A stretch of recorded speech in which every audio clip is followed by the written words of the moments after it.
So as I sit in my office at the museum waiting for my shoot, which is about an hour, I've been here for a while. I did a little mini shoot here for the museum. I want to feel like a little bit more real. I've been going through TikTok, Instagram, all these people's photographers' posts, and everything's like kind of the same thing. And I get it, you're trying to get views, you're trying to get whatever, and my channel's never really been about that. I don't really have that big of a following compared to other photographers. But what I like to hear and what I like to go through is actual stories that other photographers have gone through, because we live in this world where we're just kind of ourselves. Most photographers are in a room by themselves. They do business by themselves.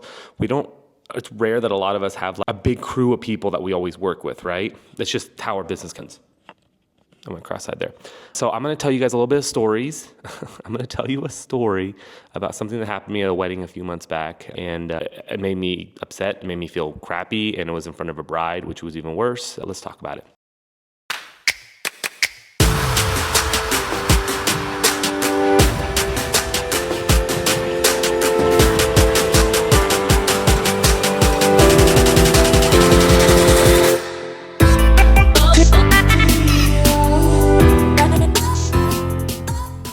What's going on, guys? Welcome back to the channel, Jeremy Lou Photography. Thank you so much for tuning in.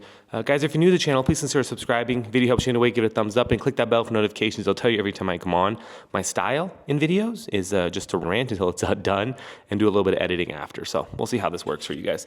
So a few months ago, I shot a wedding at a golf course. This golf course was a newer wedding venue, but an older golf course, meaning they've always done golf, but they've just started doing weddings, right? They rebuilt their little clubhouse area, and then they specifically made it for weddings. So that's kind of what golf courses do. At some point, they're always going to do weddings, right? And so I think I visited this venue with a group of vendors during a meeting, and it's a beautiful venue. It's still amazing. And I was excited that I had a wedding book there. So 2 months later, I shot the wedding there. So typically before the wedding, anytime there is a venue of this size, the coordinator will reach out, they'll say hi, they want to set up a meeting.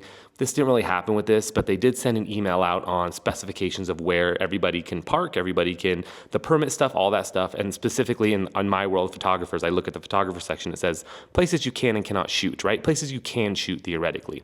And on a golf course, if you don't know this already, if you're getting married on a golf course or if you're shooting in a golf course, you have to know that the members are king, right? The members are the people that rule the world for this group. And it makes sense, right? They're paying for membership of this golf course to keep the golf course going.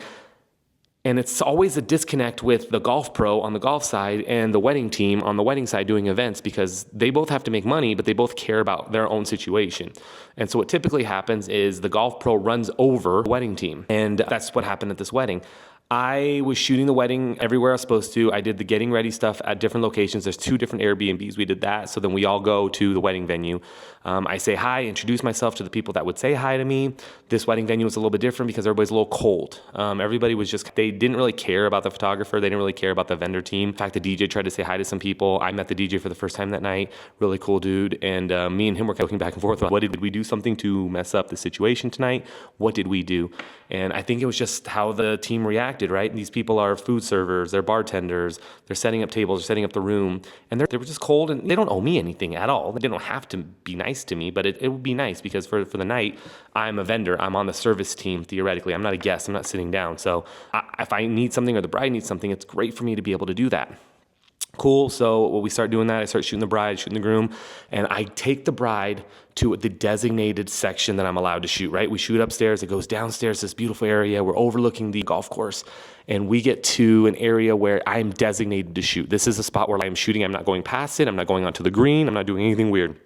In fact, I had my meta glasses on for this, and I put a little TikTok about it of me getting yelled at right then. So we're shooting for about 15 minutes. I get 30 minutes with them. 15 minutes in, the wedding person, coordinator of the venue. This is not the coordinator of the wedding. This is the wedding coordinator of the venue. So the venue coordinator, let's call them that, comes down to me and just immediately starts going at me. What are you doing here? You're not supposed to be here. Why are you shooting here?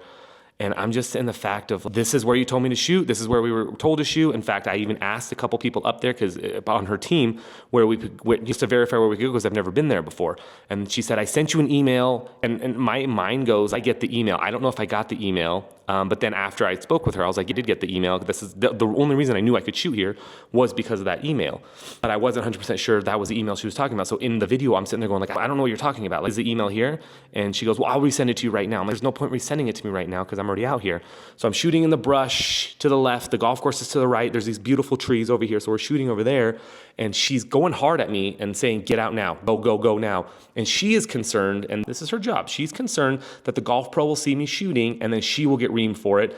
At the end, I just get to leave. I get to whatever, maybe get banned for life from the venue. It's never happened before, but that's a possibility with these egos. I then have to keep calm, flushed red face, looking at Mike Bride going like, hey, let's just do a quick walk shot and let's just walk up this way. So in my video, you can see me walking up and my team is going crazy. There's a whole videographer team there too. But for some reason, I'm the one that gets reamed. They didn't talk to the video team. They didn't talk to anybody else that was there, the bridal party, the bride, anything like that. They come to me directly, tell me to get out, move. How dare I bring my couple to this? But they don't know that I brought them there. They don't know if the video team brought them there. In fact, I don't even 100% remember who brought them there, but we said, that's good light. Let's go for it. Usually I'm very asking the video team, hey, what do you guys want to do? Because I'm more flexible, right? I can use lighting, use whatever. They just get what's out there. So if they have crap light, it's going to show crap light. Anywho, we go up and then it just creates this snowstorm of me just hating working there, right? The couple, freaking amazing. They are the coolest people ever. We have fashion in common. They were into Sasquatch. It was the coolest couple ever. So that kept me going. My team woosawed me a little bit and we just kept doing. We were there for the couple and simply that, right? So we shoot the wedding and then I run into the coordinator a couple times later. They try to explain themselves saying, like, hey, sorry, didn't really mean to go hard on you, but like they found out I would have lost my job. And I just said, yep, totally get it. Don't worry about it. But in my mind, I'm like, I was there where you're supposed to shoot me. I then had to shoot the groom and groomsmen. So I found a different spot that wasn't that great to shoot them just out of the way, because if a golfer complained about me being there, I would be in trouble. She would be in trouble. Everybody would be in trouble. The thing though is that during the wedding and like for the wedding, we did run into some golfers just because we had to go in these side skirt areas to get away from the course. They were cheering us. They were saying hi. They were doing selfies with the bride. It was a really cool concept. And I feel like they just underestimated what was going on. Also, maybe the golf pro is just a jerk. Maybe the golf pro just yells at everybody and that's what they do. And I know golf pros and I know that the ego that they have, I don't know golf. I don't understand golf. I don't understand the hype of golf. I know people golf when they're older. I know people love it. I don't drink, maybe that's what it is. Like, I don't get it, but that's what I was dealing with. Throughout the night, everybody was timid. Everybody was on edge a little bit, no matter throughout the night. I said bye. We had amazing photos. A couple had an amazing time, and that was it. My situation here, though, is that sometimes there are people in these positions that do not understand how to deal with other people. And if you decide that you're going to then yell and go at somebody in a negative way like that, it's going to affect the relationship the whole time. Oh, and the other thing is I record everything, right? So I've been recording for POV. So I have my Meta glasses and then I have an Osmo Go that I wear on my chest. And in this situation, I left the Osmo Go on my car to record us doing sunset photos.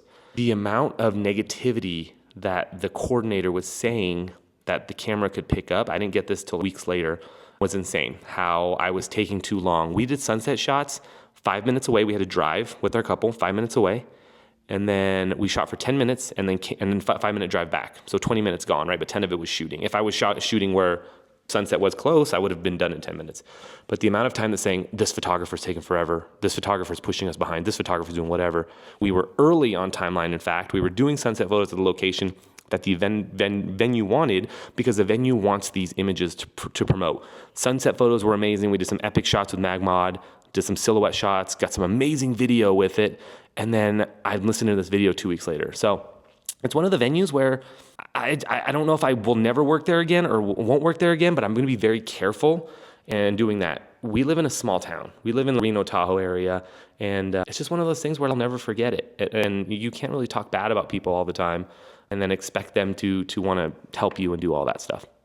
Anyways, that's where I'm at. No vendor name, no venue name for you guys. Just learn that sometimes it's crappy. And that is my story for you today. Bye.